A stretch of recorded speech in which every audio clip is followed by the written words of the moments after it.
Hey, what's going on guys? It's Young here, and today I'm back in our Fortnite video, and in today's video, I'm going to be showing you guys a simple setting that you guys should change that's going to help you guys hit a lot more shots, improve your aim, all that kind of stuff if you are using linear aiming settings. And I did a poll probably a couple weeks ago, and most of you guys are using linear. That's why I wanted to make this video to help you guys out when it comes to hitting more shots and improving your aim with these settings. So definitely stay to the end of the video because this setting change will help you guys out a lot. And before we get into the video, I'm going to be giving away 2,000 V-Bucks. So if you guys want a chance to enter this giveaway and win some free V-Bucks, all you guys need to do is to drop a like on this video. Make sure you guys do subscribe to the channel, turn on post notifications, and as well leave a comment down below of either your Xbox gamer tag, your PSN gamer tag, or Epic account, and you guys will automatically be entered into my next giveaway. So if you guys want some free V-Bucks, make sure you guys do enter the giveaway. And alright guys, let's go right to the video. Alright, so in this video, I wanted to be showing you guys a setting that you should change to help you improve and hit a lot more shots in this game if you are using linear settings or if you are using exponential. I'm sure a lot of you guys, or most of you guys, do use linear. Back when I did the poll a couple weeks ago, yeah, I think it was over maybe like 50-60% use linear. Some of you guys, probably like 1/4 of you guys, use legacy, and maybe like another like 15% use exponential. So a lot of you guys do happen to use linear, so I definitely wanted to make another video on improving your aim with a simple setting change, because when it comes to aiming, to be honest with you guys, it really just takes a ton of practice over and over. I mean, there's a few slight things you can do here and there to improve your aim, but anytime I come across any sort of settings to improve your aim, that's always a very good thing, because like I just said, it takes quite a bit of time to improve your aim. So anything to kind of give you a boost or help you out when it comes to aiming is definitely something I want to cover and make a video on. So I'm going to be showing you guys the setting that you want to change if you want to improve your aim, and I'm going to show you guys exactly how that helps. Alright, so going into my settings, this is something that I've kind of a little bit late on. It came out maybe like a week ago. People found out about this, and I want to show you how this helps. So going into your settings, what happens is when it comes to the aim assist that you get on either the linear settings or exponential settings, I mean, it can work for the old settings, but I'm going to explain exactly why this really isn't beneficial at all. What you want to do is when it comes to the aim, in order for the aim assist to register, you have to be constantly moving your right analog stick out. And a lot of gunfights, you already are doing this. But for instance, say you're in a box fight and maybe you're trying to go for some sort of, I don't know, maybe like an angled shot, and you're maybe not moving very much. This can be very helpful and very OP for a lot of reasons. So as you can see, when I'm standing still, I'm looking straight, the aim assist isn't picking up at all. I have to actually be moving my analog stick. It doesn't pick up on the other player whatsoever, no matter if they move left to right, up and down.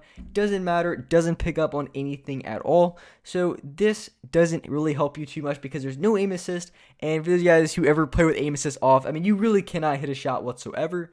So as you can see here, I'm getting no aim assist whatsoever when the other player is moving around on my screen.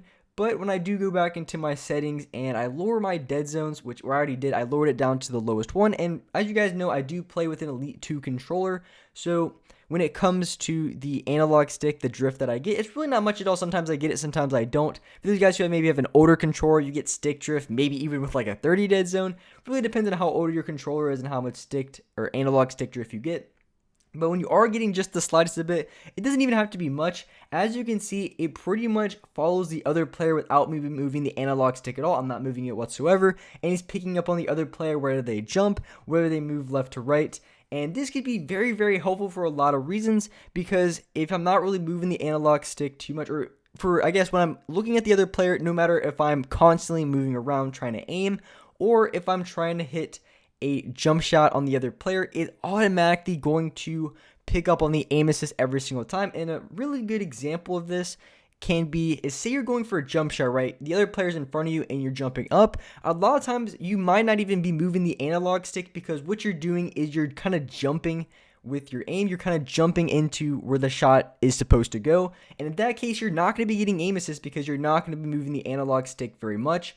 So with having this on a low dead zone where it automatically gives you just a slight, you don't have too much, but just the slightest amount of analog stick drift, it's the game is going to pick up on that aim assist, and it's going to allow you to, I guess, essentially log on to the other player and allow you to hit that shot much more easier. Now, when I was trying it out, it definitely felt pretty weird because I played on, I think the dead zone I had before on the right analog stick, I think it was about like a 15, 16, maybe even a 14, around that range. So moving it down to 0.5 definitely felt a little bit more fluid, and it was kind of weird to get used to at first.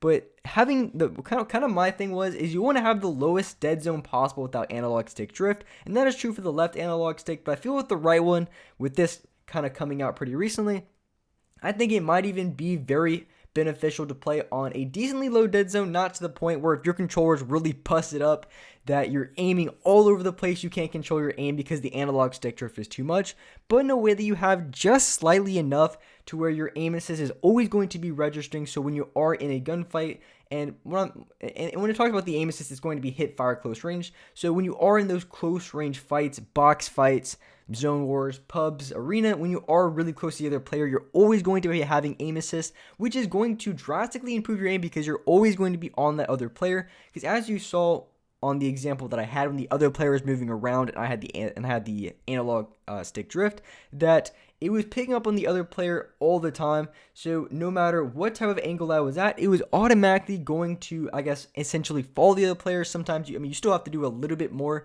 because it's not exactly on the other player all the time, but it is close enough, and you're going to be hitting a lot more shots doing this. Because like I said at the very beginning of this video, when it comes to improving your aim and hitting a lot more shots, it takes a ton of practice and a ton of time, and there's not really too many things you can do on controller, because on keyboard and mouse you do have Kovacs, because it's very easy to practice on there because of the way the mouse works. You really don't have to worry about too much differences. But when you talk about a game like Fortnite versus Call of Duty and anything in between, the aim assist is going to be different between the games, the settings. So it's not really, you can't really have a Kovacs for controller just because of all the differences and inconsistencies that you have. Unlike keyboard and mouse, where you pretty much only have a single sensitivity no matter what game you play, and you're going to be able to improve your aim and hit a lot more shots by practicing your aim in something like Kovacs. So any sort of setting advantage that you can have on controller is something you want to take advantage of, and this might not be for everyone. I maybe just might raise my dead zone to maybe like a 6 or 7.